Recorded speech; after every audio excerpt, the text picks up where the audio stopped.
What's up, everyone? It's David. Welcome back to another episode of Gem and MTG, where we talk about all things related to graded Magic the Gathering cards. Today, we're going to be taking a look at underrated, undervalued, reserve list cards that I'm going to be grading next year. Before we get started, if you haven't already subscribed, please hit that subscribe button and join the channel. I want to bring you more and more graded Magic the Gathering content because there's not a lot of YouTube, but before we get started, if you haven't already subscribed, please hit that subscribe button and join the channel. It's the best way to support the channel with just the click of a button. Thanks, let's get into it. So what we're gonna do here is I'm gonna go through cards that I've been picking up over the last 6 to 12 months when Beckett and PSA closed all of their grading submissions. And I started to take a look at cards that I think are undervalued in the marketplace right now. These are cards that are lower in dollar amount than a lot of other cards, but I think they have a lot of potential to grow in value. So I've looked at them as a great opportunity to pick up cards at a low cost that I think are going to age well in the future. And I want to get in on them now before I think they're going to spike, and I'm going to keep on purchasing them until I get enough copies that I think are gradable, and I'm going to submit them when things open up again. So that's the strategy here. Let's get into the first card. So this card I've been purchasing for a while now. This is Cadaverous Bloom from Mirage. And this card on the market right now, you can find these from anywhere from $5 to $10. Near mint copies, generally more in the $10 to $15 range, depending on where you're buying them. But I found a lot of them in that price point, and I have been purchasing several copies. I've needed to purchase several copies like I've done with a lot of other cards, because a lot of times when you purchase a near mint card from an online retailer, it doesn't necessarily mean a card that is going to grade mint or gem mint at all. So a lot of these cards I've purchased multiple copies of. What I'm going to show you today are the few that I've picked out that I think are going to be worthy of grading because they're in impeccable condition. So this right here is 3 copies of Cadaverous Bloom. Now, like I said, this is not a very expensive card right now, but what it does have going for it is a couple things. It's playable in Commander, it's a reserve list card, and it's very powerful. This card, I use this in a few decks, and I'm telling you, the power level of this card is insane. Being able to remove a card in your hand from the game for either black or green mana is extremely powerful. There's a lot of ways to go off with this card. It's a fun card. It was a really popular card in a deck in the 90s that revolved around this card with Prosperity and X damage spells.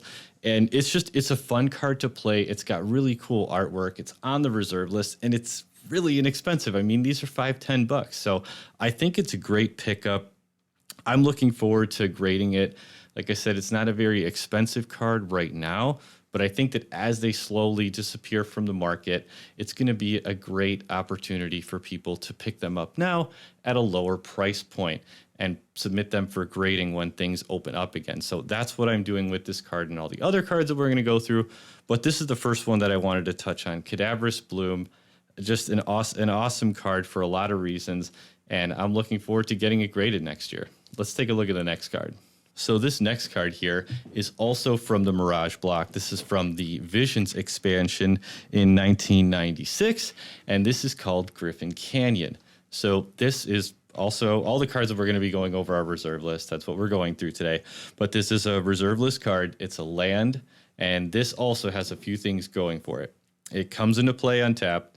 It has a unique ability, and the artwork is absolutely awesome. I love the artwork on this card. It's so detailed when you actually have it in your hand, or you look at a high resolution image of the artwork on this. It is so neat. And the artist, if you look closely, the artist is actually Stuart Griffin, which I always thought was funny. Not a lot of people noticed that, but Griffin Canyon was illustrated by Stuart Griffin. And I just think that it has a lot of the qualities that end up gaining value over the years. It has a unique ability, awesome artwork, reserve list card, comes into play untapped. One of the things that I think cards like this end up spiking in the future is because people don't necessarily think about, how's the card going to work with new cards that Wizards prints. For example, this card with Mistform Ultimus. Mistform Ultimus is a changeling. That means that this can untap Mistform Ultimate at any time, free of charge. Just use the land, tap the land, untap Mistform Ultimates to turn him into a blocker or whatever you're going to do with it. It's a really unique ability. And if Wizards ever printed a changeling or a shapeshifter with a tap ability that you'd be able to untap with Griffin Canyon would go to the moon. It would increase in value dramatically. And just because the utility would be fantastic. So it's one of those cards. I mean, you can get these for $5-10, not a lot at all, even for near mint copies for literally $5-10. And I mean, the floor is so low on these. I think that they just have a lot of room to grow because, if Wizards, like I said, ever reprinted a changeling with a tap ability, you'd want this card in your EDH deck for sure. Another thing, if Wizards ever went back to the Mirage block and they did more expansions based around the Mirage block, in the Mirage block there were a lot of Griffins. Now at that time they didn't really, Commander wasn't really a thing. They didn't print legendary Griffins really. But if that ever changed and Wizards ever made a legendary Griffin, built for Commander, this card would just go off the charts overnight. You know it. Of course it would. It happens all the time with unique cards like this. And so this is a card where for a very low price point, you can get a number of copies, get gem mint ones, get them graded, and, wait for the future, and the card's already, an inexpensive card to pick up. So getting multiple copies is not that big of an investment, and it hasn't been for me. And that's what I've done. So I've actually purchased a number of copy of these because I've been trying to find, gem mint copies that are gradable, but there's still a ton on the market, a ton available. And it's one of the cards that I see a lot of potential for in the future. So Griffin Canyon, I think, is a great pickup right now. All right, so this next card, we're going to stay in the Mirage block. I love Mirage block, as you can tell. This next card that we're going to take a look at is Zairalin of the Claw. Now, this card I think has a lot of potential for similar reasons to Griffin Canyon. In EDH, this card is fantastic. It's 5 mana to get out, 3 colorless, 2 red. You tap 3 and tap it, and you can take any dragon from your deck, put it directly into play. It has haste, and you remove it from the game at the end of any turn, unless you were able to sacrifice it or something, and then it would go to your graveyard, which is fantastic. And this is another card in EDH. This card is awesome in dragon decks. And I've noticed a lot, because I do play quite a bit of EDH, and I've noticed that there's a lot of people that don't even know this card exists. And I think that happens a lot, especially with these older, unique cards from older sets, those like 95 to 99 sets, those like kind of Silver Age Magic sets. There's a lot of people just newer players, they don't even know this card exists. And they see it, whoa, wow, I could pull any dragon out of my deck and it just goes right into play. And it's like, yeah, and it's the card's awesome. And I think that happens a lot with cards like this, especially cards from that Silver Age. It's kind of not as popular a time now to think about. A lot of people focus on 93, 94, ABU, Arabian Nights, Legends, Antiquities, all that good stuff. But people often forget there's a lot of stuff from, Tempest, Stronghold, Exodus, Mirage, Visions, Weatherlight that are powerful, unique, reserve-list cards that till this point are still, I think, undervalued. You're still able to get cards like this for $5 to $10, and I think it's an awesome pickup. Commander's an extremely popular format. I think that's one of the things that is very underestimated, the influence that Commander has had on cards like this. And people, as they start, looking back into Magic and learning more about Commander and wanting to build more powerful or more unique decks, they start to come upon cards like this that are just right now a fantastic price point. I mean, what is your risk in buying a few copies of cards like this? $20, $30. So I think it's a great pickup. I'm looking forward to grading these, and I think that the more that you can start to build positions in cards like this that are at a very attractive low price point, the ceiling is very high and the floor is I mean, where is this card going to go? Is this card going to retrace back down to what, $4, $3. I mean, where's it gonna go? What's the risk here? You know, so I think cards like this are a fantastic pickup, and I think that as Commander grows and grows, I mean, yes, Commander is popular right now, but the Commander player base is just growing like crazy over the last year or two, and people who play that format are going to find cards like this, and it's going to drive the prices up. The near mint copies are going to disappear. You're going to see it over the next few years. You know, there's not that many of these available. So I think Zairalin of the Claw is an awesome card. It's a legend from Mirage with a unique ability, and it's powerful. It has everything you want in a card, so that's why I'm picking it up. That's why I'm grading it. Don't miss out. Don't sleep on Zairalin. All right, let's get to the next card. So this next card here, Dream Halls from Stronghold, 1998. So this was after the Mirage block. They did Tempest, Stronghold, Exodus. This is from the second expansion in that block, Stronghold, Dream Halls, 3 colorless, 2 blue, Enchantment. Now this card, you read this card and it's like, what? Instead of paying the casting cost for a spell of any color, its caster may choose and discard a card that shares at least 1 color with that spell. If the X has X in its casting cost, X is 0. So basically what this is, you can pitch any card that shares a color with a spell you want to cast in your hand. You cast a spell for free. This is like the ultimate combo card. This card combos with everything. It's so powerful. This card was banned in everything for so long. But then Commander comes along. This is not banned in Commander. You can use this card in Commander. You can go off in so many different ways using this card. And it still blows my mind that this card, I've been buying these for, I started buying them around 20, 25. Now they've gone up to like 35, 40. Now you're starting to see near mint copies hit like that $50 price point, and I don't think it's going any other direction but continuing to increase. I mean, this card is insane. The power level is so crazy. I look at a card like this, and I think this is the kind of stuff I think about.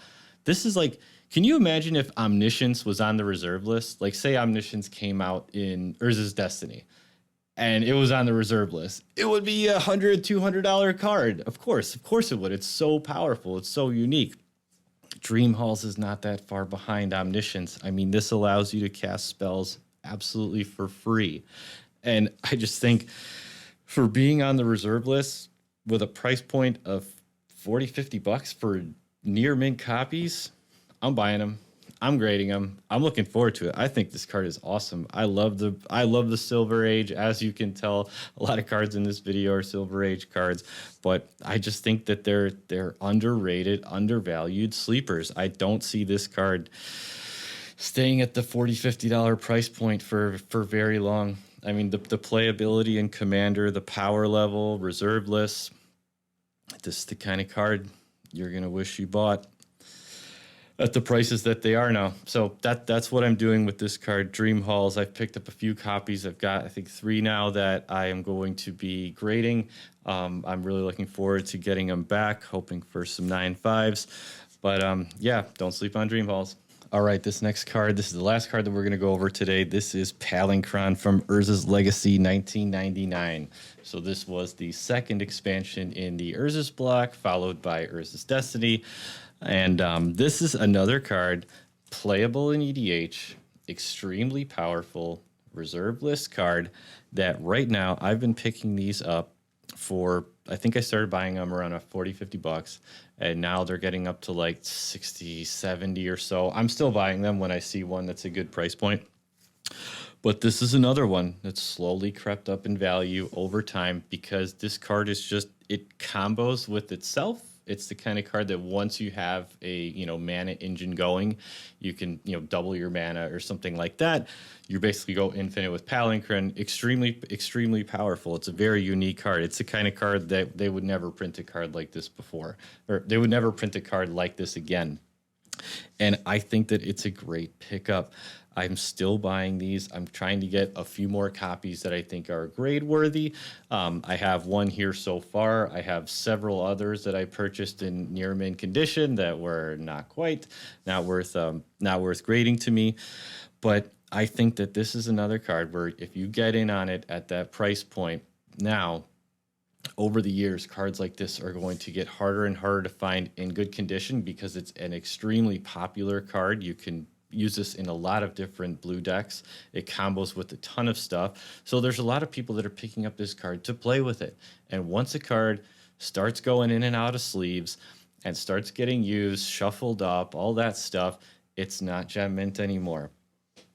And the cards that you can find now on the market that are still in unplayed true mint condition, I think are a fantastic buy. This is a card that I am still buying. I'm still very bullish on cards like this in general, but this card in particular, I think highlights cards like this, creatures from that Silver Age that have a really unique ability, similar to Zairalin of the Claw. It's a very unique ability that's playable in EDH, and it's, I mean, the entry point on this card is very low. This card is, relatively speaking, not that expensive yet. It's a little more expensive than the other cards that we went through today. I mean, you're not going to find this for, $5, $10, $20, but it doesn't cost $100 yet. Will it in the future? I think so. I don't see why it wouldn't. But yeah, it's another card that I'm really bullish on. I think it's a sleeper, and I think that the ones that you can find now at the price point they are today, keep them locked away, grade them when things open up again. I think the market for these are going to be fantastic. So this is the last card that I want to go over today. Let's wrap it up. All right, so that's it. That's the cards that I wanted to go over today. Cadaverous Bloom, Zairalin of the Claw, Palinchron. All right, so that's it. That's the cards that I wanted to go over today. These 5 cards: Cadaverous Bloom, Griffin Canyon, Zairalin of the Claw, Dream Halls, and Palinchron. I think all 5 of these are fantastic cards that are sleepers, underrated, undervalued sleepers that are on the reserve list that I'm going to be grading next year. I think they're fantastic pickups at the current price points that they are, and I'm very bullish on the cards in the future. So I'm taking this time while grading companies are closed to build my positions in cards and truly take the time to examine the ones that I get and find the ones that are in gem mint condition. I think it's a good strategy. I know that it can be kind of frustrating right now with everything closed up, but there's nothing you can do about it. So what I'm doing is taking the time to go through my collection, build collections in new cards that I think are undervalued. I think these are a great example of that. There's actually a lot more that I'm building positions in. There's a number of other cards, and maybe I can do another video on that. This was just, the few that really stood out to me, but I have a whole bunch more that I'm building positions in and getting copies of that I think are grade worthy. So I hope you enjoyed the video. If you did, like, subscribe, do all that YouTube stuff. Let's grow this channel together. I'm really excited to bring you more and more graded Magic the Gathering content, and I thank you so much for watching. Until next time, thanks and have a great one.